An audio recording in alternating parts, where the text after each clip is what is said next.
देश में बढ़ने वाले हैं पेट्रोल डीजल के दाम। वेस्ट एशिया में बरकरार तनाव का असर अभी भी पूरी दुनिया पर पड़ रहा है।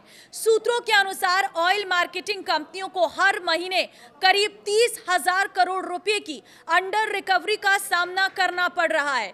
तो कब से बढ़ने वाले दाम, कितने बढ़ने वाले हैं, ये जानने के लिए इस वीडियो को लास्ट तक जरूर देखें। नमस्कार, मैं हूं आपके साथ ममता तिवारी और आप देख रहे हैं न्यूज़ 18 का डिजिटल प्लेटफॉर्म।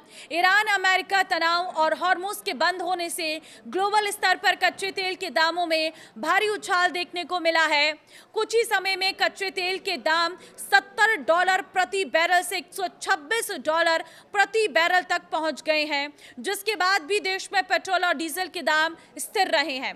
लेकिन अब संभावना जताई जा रही है कि ईंधन की कीमतें जल्द बढ़ सकती हैं।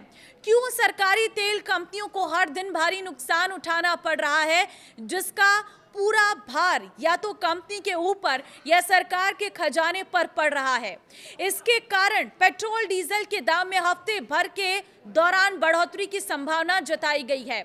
सूत्रों ने बताया कि पेट्रोल और डीजल की कीमत में 15 मई से पहले बढ़ोतरी की जा सकती है, क्योंकि सार्वजनिक क्षेत्र की तेल कंपनियों को हर महीने लगभग 30,000 करोड़ रुपए के भारी नुकसान का सामना करना पड़ रहा है। स्ट्रेट ऑफ हॉर्मुज, जिससे होकर दुनिया की लगभग 20% तेल आपूर्ति गुजरती है, पश्चिम एशिया में चल रहे युद्ध के कारण हफ्तों से बुरी तरह प्रभावित है, जिससे वैश्विक ऊर्जा संकट पैदा हो गया है।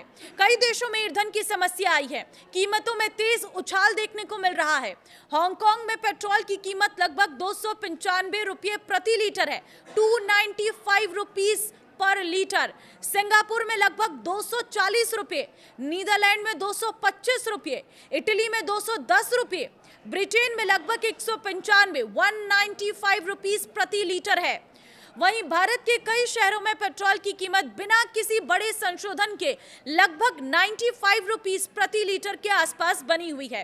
कई देशों ने एनर्जी संकट से निपटने के लिए पहले ही आपातकालीन उपाय लागू कर दिए हैं। बांग्लादेश में ईंधन की राइजिंग लागू की गई है। श्रीलंका ने 4 दिन का कार्य सप्ताह शुरू किया है।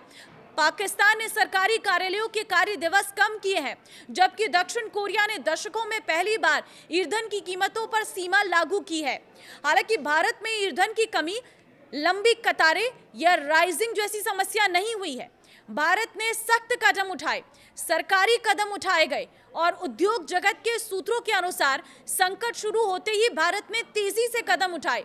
घरेलू एलपीजी उत्पादन को कुछ ही दिन में 36,000 टन प्रतिदिन से बढ़ाकर 54,000 टन प्रतिदिन कर दिया गया। सरकार ने वैश्विक स्तर पर बढ़ती कीमतों से लोगों को राहत देने के लिए पेट्रोल और डीजल पर उत्पाद शुल्क में भी भारी कमी की।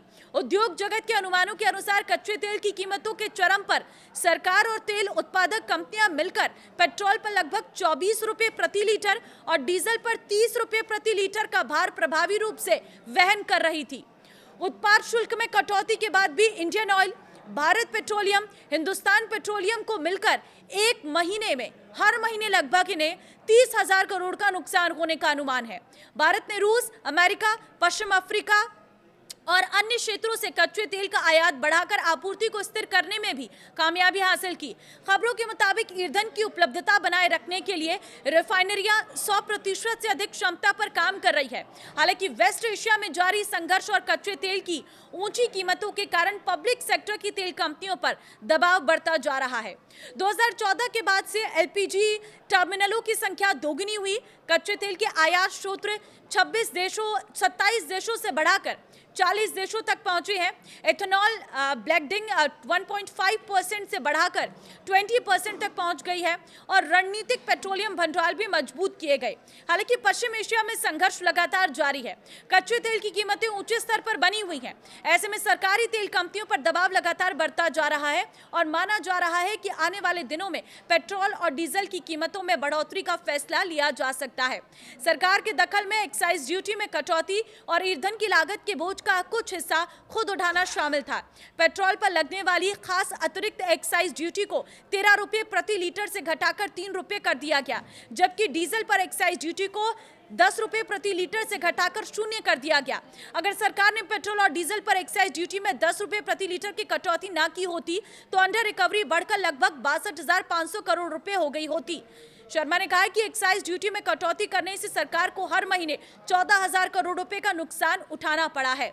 युद्ध के दौरान भी भारत में पेट्रोल की कीमत 94 रुपये 77 पैसे प्रति लीटर है। डीजल की कीमतें 87 रुपये 67 पैसे प्रति लीटर पर स्थिर है और यहाँ न तो राइजिंग हुई है, ना ही आने जाने पर कोई रोक लगी है और ना ही सप्लाई में कोई रुकावट आई है। लेकिन अब भारत में पेट्रोल और डीजल की कीमत बढ़ने की आशंका है। अब आप क्या कहेंगे, इस पर अपनी राय जरूर दें और इस वीडियो को जितना हो सके शेयर कर दें ताकि सभी लोगों को ये पता चल सके कि आने वाले समय में पेट्रोल और डीजल की कीमतें बढ़ने वाली हैं और वो भी मई के महीने में ही बढ़ जाएंगी। शायद अगले हफ्ते की शुरुआत पेट्रोल डीजल की कीमत में बढ़ोतरी के साथ होने वाली है, यानी कि महंगाई का एक और झटका झेलने के लिए आप तैयार हो जाइए। नमस्कार।